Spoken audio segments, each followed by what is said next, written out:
You know, with bass fishing, you're always learning something new, which is part of the joy of it. This is what I like the most about it, I get to learn something new all the time.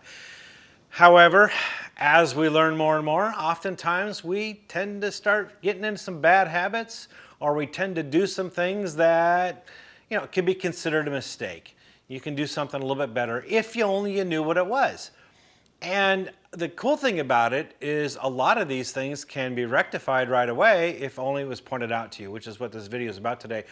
Trust me, you're doing at least one of these. I know because I've done all 5. So it's pretty easy to fall into this. So the first one is failing to make multiple casts to a target, right? Some of us are in such a hurry to get to that next dock or that next rock pile or that next bush that you make that cast to where you're at, and then you're looking already down the lake and down the river where you're going, and I'm going to make that next cast. Where am I going to go next? I'm reeling up and okay, I'm going to cast here. Now where I'm going to cast next, right? You're number one, you're not paying attention to your retrieve as much, but second, making only one cast to a real juicy target is a mistake.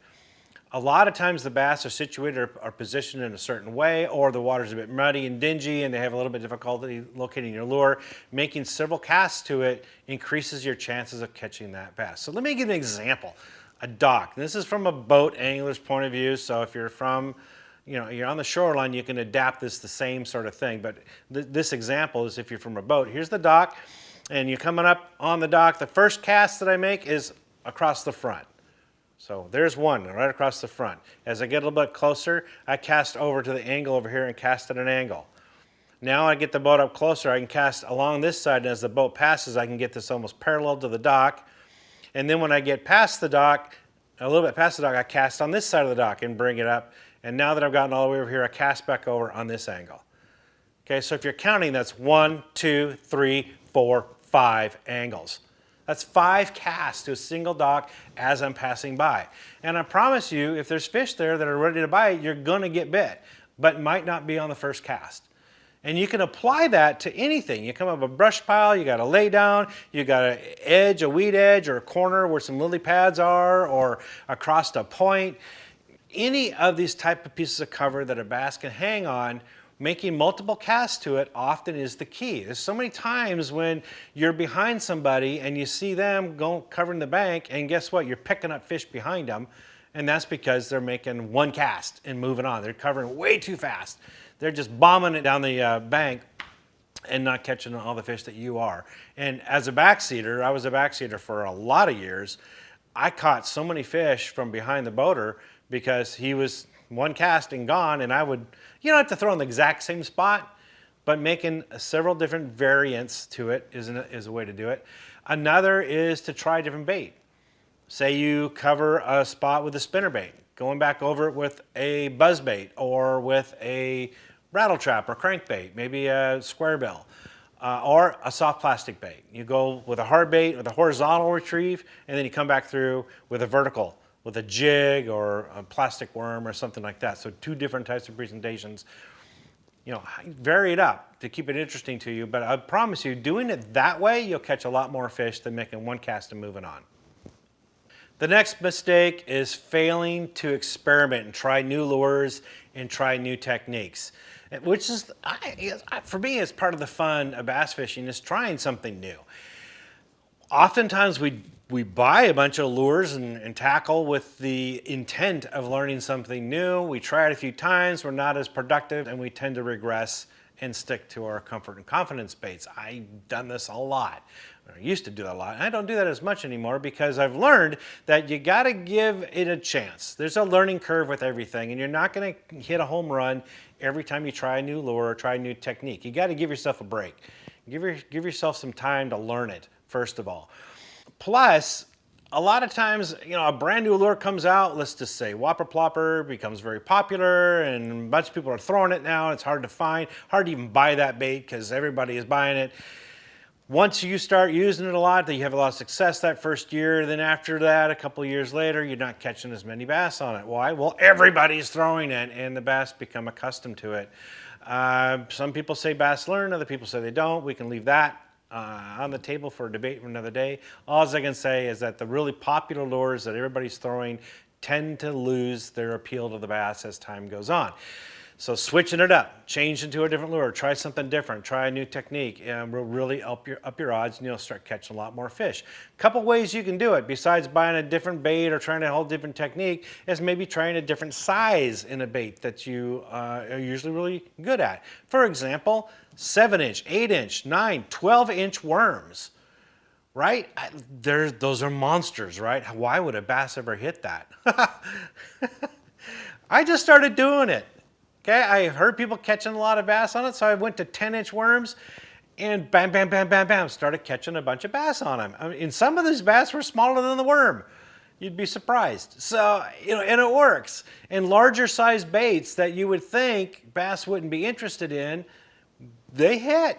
Okay, they do hit the bigger baits. You'd be shocked at how well they actually work. And wild colors is another one. We have this, green pumpkin. If you're getting a plastic bait, make sure you got green pumpkin. Why? Because it's very effective. Okay, well, step outside of that and start picking colors that are not normal or unusual, or like baits, jerk baits that come in a clown color and a couple other weird wild colors.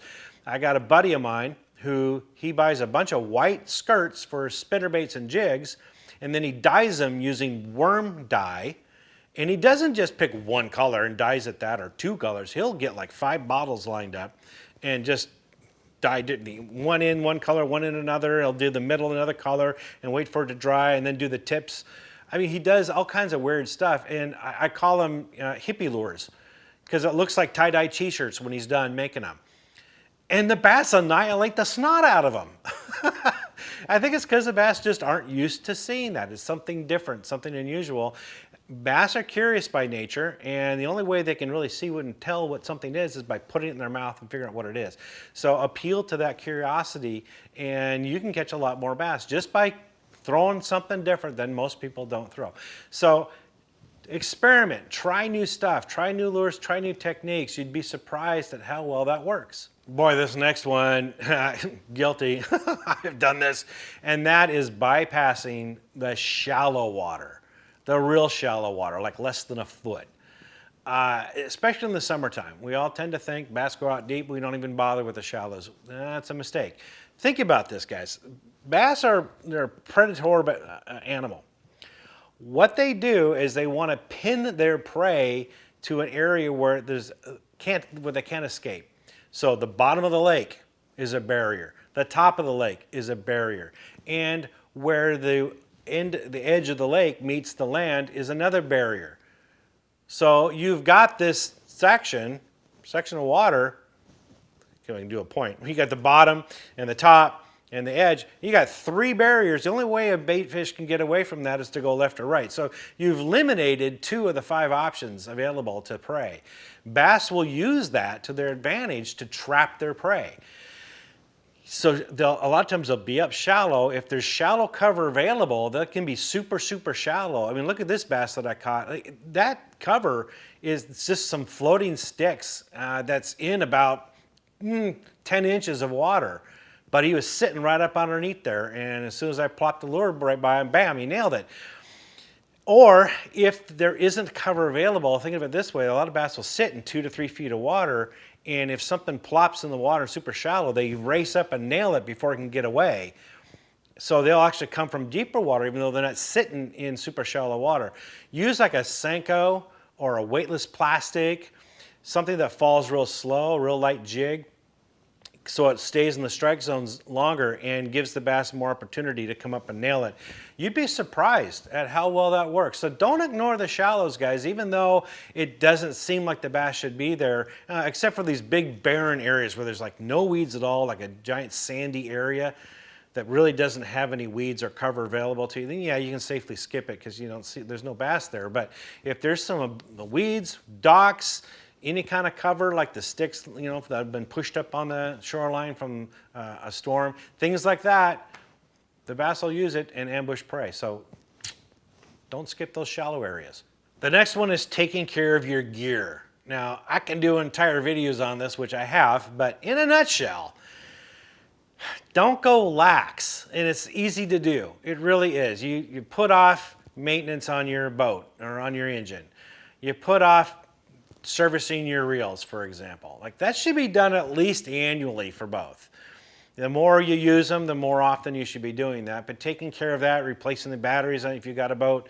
If you have a boat, check your trailer. Check your suspension, check your bearings, make sure the brakes are working. Every time I launch my boat, I go out, I park the truck, I take a quick glance through on my trailer. Make sure everything's looking good. A lot of times when I come back later in the day to put the boat back on the trailer, now it's dried a bit, a little bit easier to see everything. I'll wiggle the bunks, make sure there's nothing loose or missing, look at all the bolts, make sure nothing's missing or broken. Just a quick visual check, especially inside the wheel wells to see if there's any oil. And where you park it at home, take a look. If you got seals that are leaking, you'll get little oil streaks down the side of either the outside or often on the inside of your wheels. Sometimes it'll form a small puddle right where your wheels are, or in your engine too. Sometimes if you got a seal that's broken, you'll get a little bit of oil that comes down the side of your engine, down the lower unit. Look for those things. Just pay attention to those little things, but more often, the point is do maintenance on them before any of that happens. For sure, you want to check that stuff out. Do your reels, same thing, cleaning your rods every year, making sure you have new line on it. You don't want to break off on your possible, PB. So make sure you got new line. Make sure your equipment, your lures, you got sharp hooks. At least once a year, go through and check all the hooks on all of your lures. You'd be surprised, even on the ones that you don't use, that they become dull just because you're jostling around all the time. And sometimes they get dull just by sitting in your tackle box. And jigs, trim the skirts down to the size you want, sharpen the hooks, everything. Even when they're brand new, get them ready to go. So all you got to do is when you're fishing is pull them out of the tackle box, tie them on, and go. You don't want to waste your time trying to fix gear that's broken or trying to take care of equipment, sharpen it, get it ready to fish, take it out of the package, all that stuff. You don't want to waste time doing all that stuff while you're on the water. You can do those things at home and be ready to go so you can maximize the amount of time you have to fish when you're out there fishing. It's much more enjoyable too. The last one is getting too serious about bass fishing. It can happen. We get so much into it because it's so exciting, so much fun. We really amp ourselves up during the week getting ready to go fishing the next weekend. Oh, Lord knows I did this for a long time. And I still get excited to go fishing. But I mean, get really amped up thinking, oh man, I got to every single weekend, man, get out there and go. Everything gets pushed aside for the weekend to go fishing every single weekend. And you get all excited about that and you get out in the water and the fishing isn't as good as you had anticipated. It almost never is. And that can bring you down. You're all excited when you're driving there, dark 30 in the morning to go fishing, and then your drive back home, you can barely stay awake and you're exhausted and you're defeated. That's kind of a sign that you're getting a little bit overboard on it. Same thing with tournaments. Tournaments, I fished about 20, 25 tournaments a year at one point. And if I wasn't fishing a tournament, I was pre-fishing for the next one. And that's it. And just did that for several years. Actually, my wife and I did that for several years. She got on the women's pro circuit. I mean, we were into it, locked in, right? And it's fun. Don't get me wrong. Tournaments are fun. They're exhilarating. You get to meet a lot of friends. Competing against one another is great. Tournaments are a blast. I'm not knocking them at all. But when it gets to the point when all you're doing is tournament, everything you're thinking about and doing is tournament, I learned after a while, this is getting exhausting. I'm getting a little burned out on this. I want to go fun fish. I want to go just try some lures that I haven't tried before. Or I want to go to a lake that is just, it's not on the tournament trail and it's known for a bunch of fish and it's just fun to fish. Or take my friends out or my family, my dad fishing, my sister fishing, just to go out and enjoy it. It got to be a chore. And I lost some of the fun out of it. It's the same thing when you anticipate catching a bunch of fish that day and you go out and you get skunked. The bite is off, the bass aren't biting, and we've all done it. We've all had days where we don't catch fish, and we've let that kind of ruin our day, if you will. I mean, it's a big letdown. Even if the fish aren't biting, if you can focus on positive aspects of it. Find a way to learn something on the water. I got a video right here. I'll link to it right here.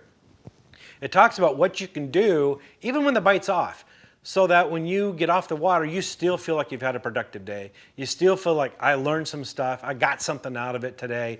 Even though maybe I didn't catch fish, it was still a good trip. I still enjoyed it. Same thing with tournaments. If you really get into the point where, like I told you I was at, you got to figure out some life balance in there. Maybe back off a little bit, which is what we did. We didn't fish as many tournaments, did more fun trips, brought friends out, and it became fun again. Just figure out what that balance is for you. And same thing with understanding when you go out in the water, coming out with a reasonable expectation of what you're going to get out of it that day. You know, maybe things are going to go your way. You got a ton of people at the boat launch that are idiots or on the water, just being morons and dangerous, whatever. You may encounter that angry landowner, or you're out there fishing a pond, you're on the shoreline, and someone comes out and tries to convince you can't fish that pond, even though you know it's public water. I mean, you can get into those situations where it can ruin a day, but you come out with an expectation that, hey, this might happen, how might I handle myself? And then if it does happen, you can pat yourself on the back because, hey, I handled this really well. I did a good job of this. I didn't turn into a crazy Ken, and the day was salvaged, right? There's all kinds of ways you can walk away with a win and have a great day without having the perfect day you've envisioned in your mind. And that's how you can avoid from getting too serious into this sport and still have a blast while doing it. Anyway, those are the 5 tips. I hope that helps you get a lot better as an angler and enjoy fishing a lot more. For more tips and tricks like this, visit bassresource.com.